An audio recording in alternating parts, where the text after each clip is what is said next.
Hello friends, மகனதில இன்னைக்கு என்ன highlight பார்க்கலாமா? இங்கே எல்லாரும் வந்து அப்படியே சென்னைக்கு வராங்க. சென்னையில் வந்தவுடனே பாட்டி வந்து அப்படியே அழுவுறாங்க. இப்படி வீட்டு பத்திரத்தை விட்டுட்டு வந்துட்டபடி நம்ம என்ன பண்ண போகிறோம்னு தெரியலையே. நம்மளுக்கு இருந்த ஒரே சொத்து அது மட்டும்தான்.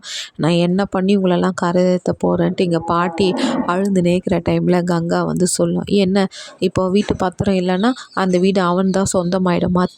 திருடின்னு போன வந்தெல்லாம் சொந்தமாயிடுமா? நம்மளோட சைன் இல்லாத எப்படி அது அவனுக்கு சொந்தமாகும்? பாட்டி, அவன் ஏதோ ஒரு பூச்சாண்டி காமிச்சு நம்மளை ஏமாத்தின்னு இருக்கிறான். அவன் காமிக்கிற பூச்சாண்டிக்கெல்லாம் நம்ம ஒன்றும் பயப்பட வேணாம் பாட்டி, நீங்கள் அமைதியாக இருங்க.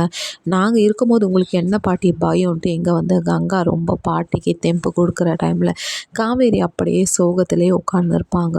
என்னடி காவேரி, நீ அடி இப்படி உட்காந்து இருக்குதுன்னும் போது அங்கே நடந்ததெல்லாம் நீ பார்த்துருந்தனா அவ்வளோதாங்க. என்னால் அங்கே எதையுமே பண்ண முடியல, நான் ஒரு கோழியே ஆயிட்டேனேன்ட்டு காவேரி ரொம்ப கங்கா கிட்ட சொல்லி ஃபீல் பண்ணுங்க காவேரி.